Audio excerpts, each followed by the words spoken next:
Hello, this is the RPG Pundit, the final boss of internet shitlords. I'm not too sure if you're going to see Meatball today because she's enjoying being outside. It's really nice here. Sorry to all of you who are having horrific blizzards and snowstorms, but here it's nice and warm. And she'll probably be out in the alley unless one of the neighbor dogs shows up. There's two dogs that live in the alley here. One of them is an older female dog that Meatball still isn't sure what to do about either. They're very wary of each other. And then the other one's a younger dog, but he's very large. He's like a giant puppy, right? And with humans, he likes to bark at them aggressively and then come running up and want to play with them, But with Meatball, this dog that's like 5 times her size is terrified of her, so she doesn't have to worry about him. Anyway. Today, I'm going to talk about a subject that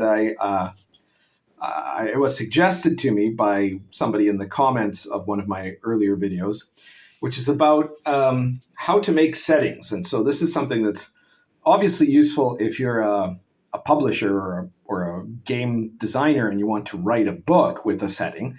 So I've got my 3 setting books here, Dark Albion, Sword and Caravan, and World of the Last Sun.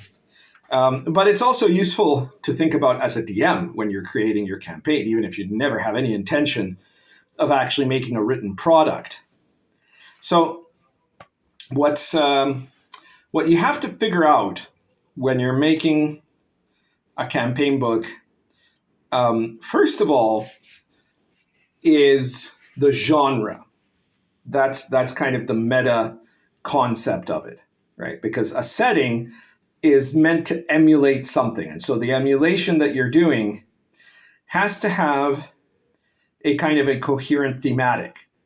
Because, for example, you can have like a fantasy setting, like let's say Greyhawk or the Forgotten Realms.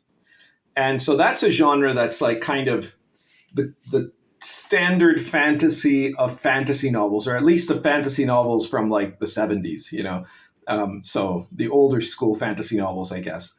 So it doesn't have, it's set in a pseudo-medieval world with magic and monsters, right? Dark Albion and Sword and Caravan are set in a pseudo-medieval world with magic and monsters, but they have a very different genre. The emulation plays totally different.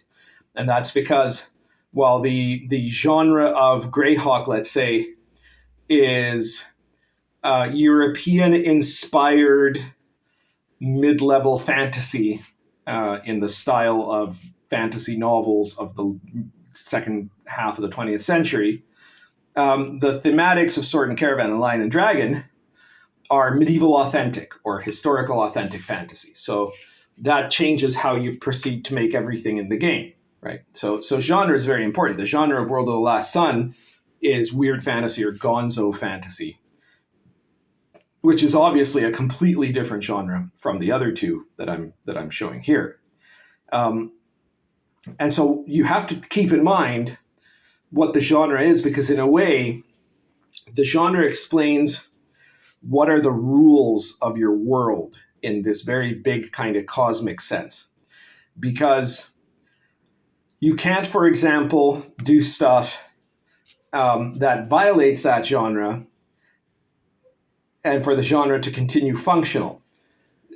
So, for example, if your genre is, let's say, Silver Age comic books in the style of DC and Marvel, right? So it's a modern setting with superheroes.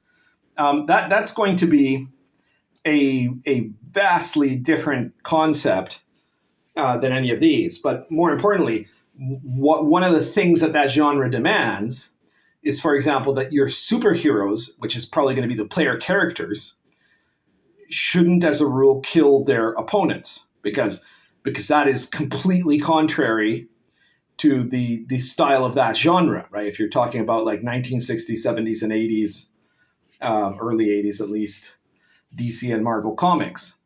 And as soon as a player character would do that, that would break the genre, so to say. In a way that, for example, if it was like if you're playing The Punisher, it wouldn't. So these are things you have to keep in mind. That's the biggest, most overall kind of cosmic framework. And then within that, you next have to figure out the basis of your world. How big do you want your setting to be? Do you want it to focus on a particular area? And usually the answer is yes to that, by the way. You normally want it to have a focus on area. Except, I mean, in some cases, for example, in World of the Last Sun, what I did instead is I made the world gigantic. It's a Dyson sphere. And then instead of focusing on one area, you'll see in the Last Sun book, it covers a number of different small areas in that much bigger world. One of which is like the floating islands in the sky, and the kind of air travel of that allows you to maybe move from some of the other terrestrial areas from one to another if you have access to a flying ship, for example. So that means I can make very different areas of the world that have very different flavors to them, instead of just trying to cram everything into one small geographical space. But that usually works with very high fantasy or very weird fantasy or, sci-fi or things like that. In Dark Albion, I detail a whole bunch about the bigger world, but mostly in very small sizes. Whereas I put an intense focus region by region and with a whole gazetteer about, England, Albion in that setting, right? With all kinds of specific details of areas. One of the things you want to really keep in mind too is, well, hang on, before I get it any further, when it comes to things like the layout, the geography of the world, and the genre, if you're a DM, you can do whatever you like. But if what you're talking about is for making a product, then one of the things you need to consider is whether this is a product that's been done before. Because if it has, if you're trying to do something that's like basically Greyhawk, or, it's basically Dragonlance, or it's, for that matter, it's basically Dark Albion, well, then what you're going to have to keep in mind is what is it as a product that would make your setting book different from that other product? Because if the answer is nothing, chances are that you're not going to have a lot of success with it as a product, because there's already something on the market that does what you're doing. So unless you can do it in some way significantly better or significantly differently, you need to reconsider that. Anyway, so that's a note specifically for people looking to publish books, right? After getting those kind of bigger picture details in, you also have to pay a lot of attention to what you're making, because there are a lot of people who make settings that you can tell that what they want to be is like J.R.R. Tolkien, right? Or something like that. They want to be world crafters. They want to create this enormous setting and for it to have a ton of ancient lore and history and a whole bunch of details, 10,000 years of past events and all of that sort of thing. And, there are some styles of fantasy where that's kind of necessary. But then what they end up doing in their setting or in their product is that they end up putting an enormous emphasis on things about the setting that your players will never know or never see, or that won't be relevant to them, or that won't be interesting to them, because there's very little that's gameable about it.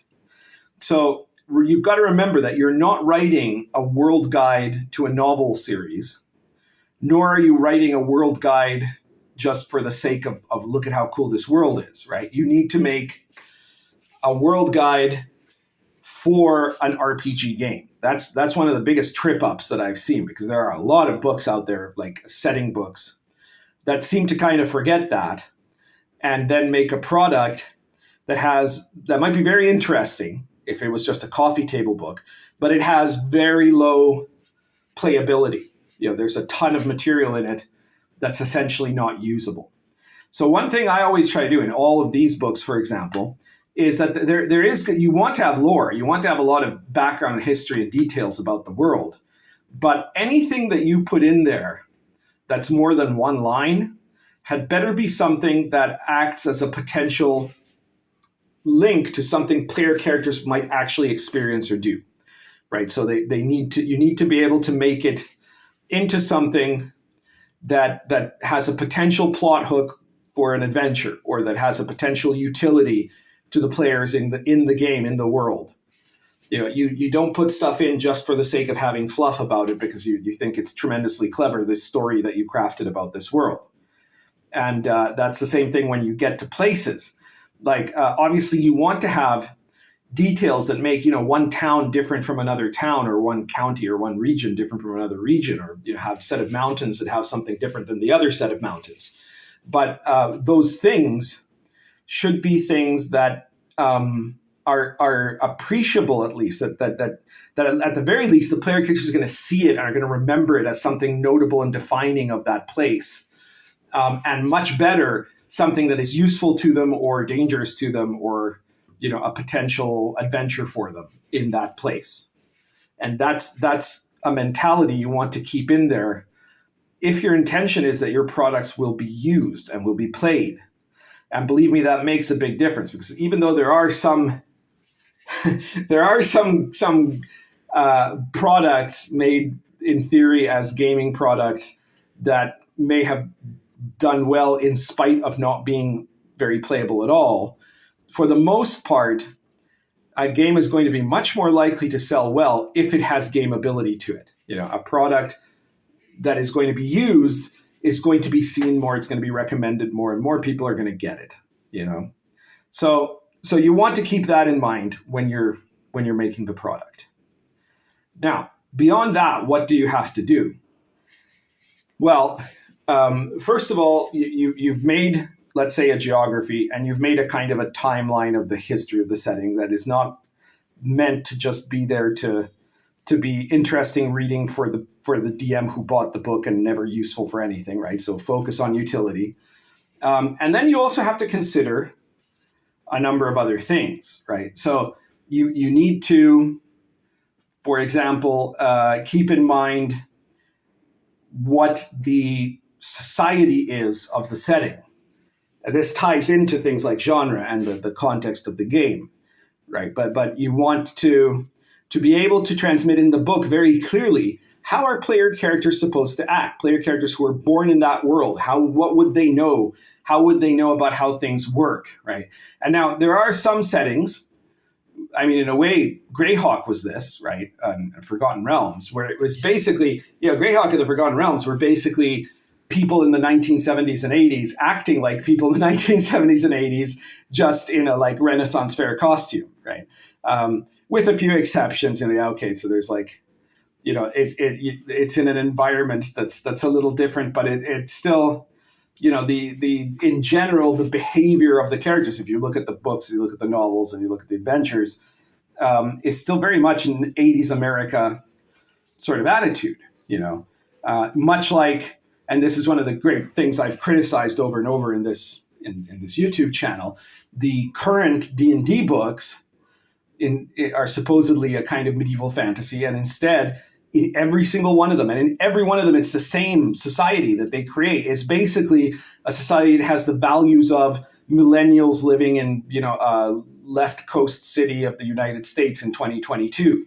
They act and talk and look and have the diversity and have the style and have the behaviors of people from 2022 Seattle. And you lose so much there, right? If you want, part of what you want a setting to be is that it has a different culture, unless you're playing in 2022 Seattle, in which case then go nuts, right? But if you're playing in the past or in the future, or in a fantasy version of the past or the future, then you want to be able to explain to the player characters in some way. And the best way to do this is not necessarily by like a lengthy essay, although you probably are going to have to do some kind of an introduction where you talk about what the culture is in the setting, especially the more complex it becomes, it might be as a culture, right? So a medieval authentic setting has more complexity because ironically, people don't think about how different the culture was if you're playing in a real medieval setting versus a fantasy setting. And so, you have to talk about religion, you have to talk about social class, you have to talk about the role of women, you have to talk about violence, you have to talk about the perspective that the people in the Middle Ages had towards, society versus chaos. All of those things are very important. You even have to talk about economics, right? You have to figure out, because, again, in like a lot of standard settings, you basically have a modern day shopping mall, only it's like a market, or the general store or whatever of the town, and you can buy whatever, and you're paying with gold pieces. It's basically like paying with dollars, and that's the easy way out. You can do that if you're doing a very generic fantasy setting. that if you're trying to do something else, you have to be able to put it out and explain it. But in a lot of places, the best way to present this in terms of your setting book, if you're making one, is in the other sections, right? Is to drop in examples that are what we call inherent setting, right? So in areas where it's talking about equipment, you can put in stuff there that kind of explains how some of the rules work, right? If you're looking at rules about hirelings or what typical wages are, or things like that, that already gives you some idea, right? In parts of the gazetteer, right? If you're talking about, the Duke that rules in this region, you can drop things in there that remind the reader that this is not a normal, this isn't a 21st century society, right? And things like that. So also, if you're playing certain types of settings, especially like kind of weird fantasy or gonzo settings, you might have a big mix match of different micro setting areas, right? So the culture becomes different from one place to another. But even there, like one of the very important rules, by the way, which is obvious in something like medieval authentic, but where it often fails to be obvious in something like weird fantasy or gonzo, is that your world has to make sense. Okay, and I mean, unless you're playing like Bugs Bunny cartoons, and even there are some rules, right? So even that's not a complete exception, right? But if you're playing a gonzo fantasy campaign, that does not make an excuse to go, oh my God, so random, and just have completely meaningless random things happen, right? Or have things that are there for no reason. Now, you don't always have to explain the reason. You certainly don't have to tell the DM that he has to explain it to the players, right? But one of the things that my World of the Last Sun campaign is about to be the longest campaign I've ever run. It's been running for a decade now. And one of the things that's made it so successful is that it's an unbelievably weird world. But the player characters realize, even though they don't know all of the details, they do realize that absolutely everything that I make show up there is plausibly understandable within that world, because it's a very strange world. So to make that happen, I had to have a world that was basically created by weird super science gone amok, and where God is basically a computer that's gone nuts, and that it's also, a civilization that's incredibly old and mostly in ruins. So all of that allows for a lot of weird stuff to be there. And this is all coherent to the person running the game, but it's not necessarily going to be immediately obvious to the person there.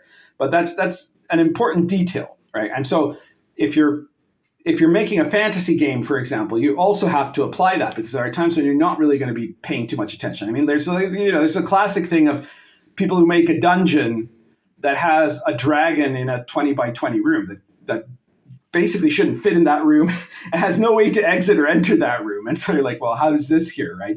And it's not because there's some explanation. It's just because the guy rolled up randomly for that room and put that there.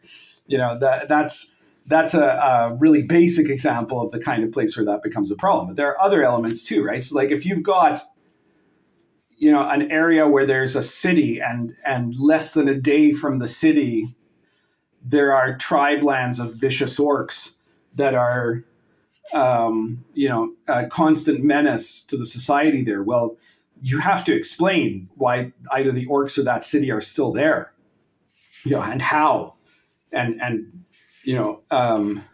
what's going on, right? You don't want to just put two things next to each other that otherwise don't fit. Oh, look, she showed up after all. Hello, Meatball. So you've got to make a coherency to the setting and to the context.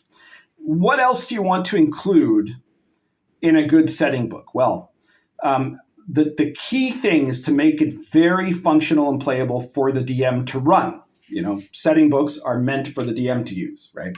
And that means if you have creatures that aren't part of, if you're just saying, well, this is a D&D world, use the monster section of Labyrinth Lord or whatever, then you don't have to. But it's often a good idea to have your own variations of creatures and have a kind of monster section there that details some of these. you may want to make scenarios, right? Like adventures or dungeons or things like that.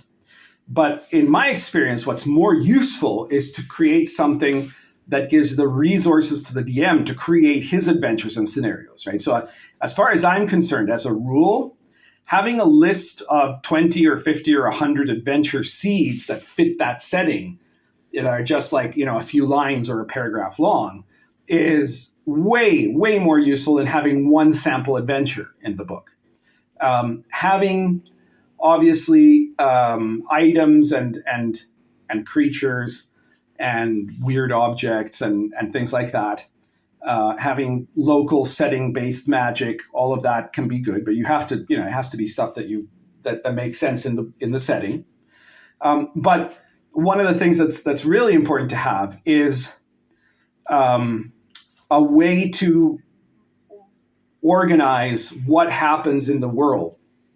So for me, what I put in, for example, both Dark Albion and Sword and Caravan are random encounter rules for when you're traveling, random event rules for cities that have been made to fit the specifics of each of the two settings that are basically both medieval authentic, but one is happening in the Middle East and the Silk Road, and the other one's in Europe, right? And then I've put a bunch of other stuff in there too. In Dark Albion, I have rules for governing noble houses, because one of the things that is part of that genre, the genre of the War of the Roses in kind of Game of Thrones styles, is that this was a war between that all of the nobility got caught up in. And so there's certainly a possibility. And so by putting that table in there, those rules rather in there about how to manage a noble house in the setting, and some very simple kind of mass warfare rules, what I'm telling the DM is this is a thing that's useful to do here, right? It's useful if you want to, if it's the type of campaign you want to run, to have the PCs be part of or working for a noble house, and to have that noble house be generated so it can have its own events and take its own special actions in the course of the war. And large-scale battles are a thing that will happen here. So, that's the sort of thing that makes sense. In Sword and Caravan, I have a lot of rules about trade, and I talk about the different regional customs and activities. I give details in both books about what there is going on in every city at the time. It's also a good idea to have a chronology, but in my experience, having a chronology of the past should be strictly kept to what is relevant to actual playability in the present, or what is essential for the DM to know to understand the present, and that's it. But one thing that I see very few people do, which I always want to include, and I definitely have it in both Dark Albion and Sword and Caravan, is a chronology of the future, right? What better way to help the campaign than to say, okay, so this is all the stuff that happened up to whatever, the year 1191, which is when we're starting. But here's stuff that could happen for the next 30 years. And so that gives the DM the opportunity to introduce new events. You can also have like a random events table or something like that. But a big part of the DM's job is to try to make the world a living world. And one of the best ways to do that is by having this sort of thing where there are influxes of random situations and random events that are not necessarily directly influenced by the PC's actions, and that are not even directly chosen by the DM. So that allows for a very strong sense of verisimilitude, right? Of it feeling real.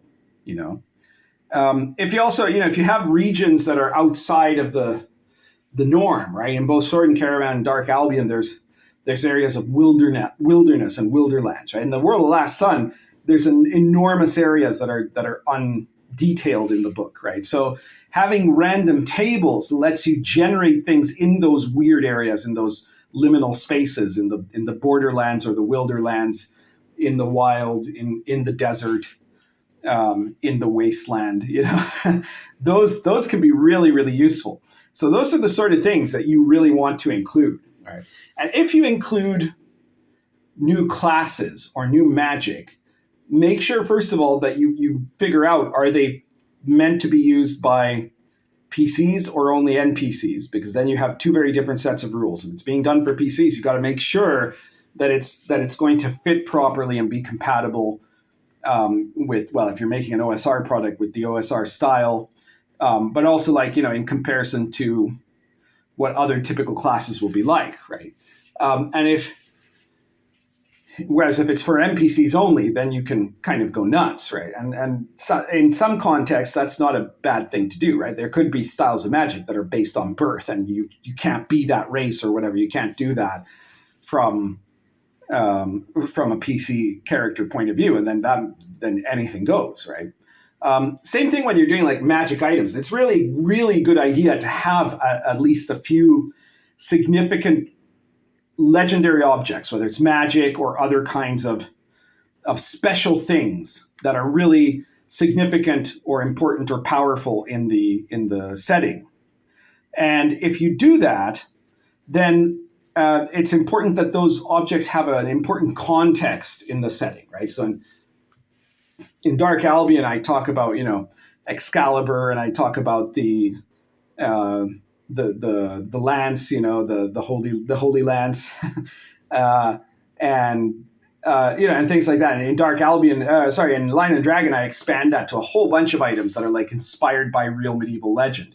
In Sword and Caravan, I have a bunch of items that are inspired by Persian or Chinese or Indian or Arab myths and legends. And so having that and making it feel like a special part of the setting. So it's not just another +1 sword or, a girdle of giant strength. It might be something that gives you super strength, but there's also a part of it that is part of the setting, that is either just in the sense of the lore or in the sense of something contextual to the setting, right? Maybe only people from a certain religion of the setting can use it properly, or it works differently for people of different religions of the setting, or something like that, where are you going, Meatball? She's investigating something. So all of that sort of thing is really useful to add in there. And it gives, the point is to give your setting uniqueness and life, right? And I think that those are some of the most important kind of hints that I can offer you about how to make settings, and how to make settings for publication also, if that's what you're looking for. So I hope that this is helpful to the people who asked about it. And anyway, if you like this video, please share it. Check out my other videos. If you haven't subscribed yet, subscribe if you like my videos, and hit the like buttons on the videos, and share the videos. That's super helpful if you do. And if you want to support me, well, check out all of my products, stuff like Sword and Caravan, Dark Albion, World of the Last Sun, my rule books like Lion and Dragon and Star Adventure and Invisible College and Arrows of Indra, and my source book stuff like my RPG Pundit Presents series, where there's a ton of stuff that I have in there that kind of expands on setting material from Dark Albion, for example. Or now I'm making some source material for Sword and Caravan. One of them, Social Encounters, is already out, but that's also usable in outside of that setting. It's usable for any OSR game if you want to have like mechanics that guide you through complex social interactions in a way suitable for the OSR. So anyways, check out all of those products and pick some up. Don't buy games from people who despise you. Don't buy games that are written for some reason other than for gaming with. So check out the good stuff. Check out my stuff, and check out the rest of the OSR. I guess that's everything for today. Currently smoking Lorenzetti Half Volcano, plus Cornell and Deal's Old Joe Krantz.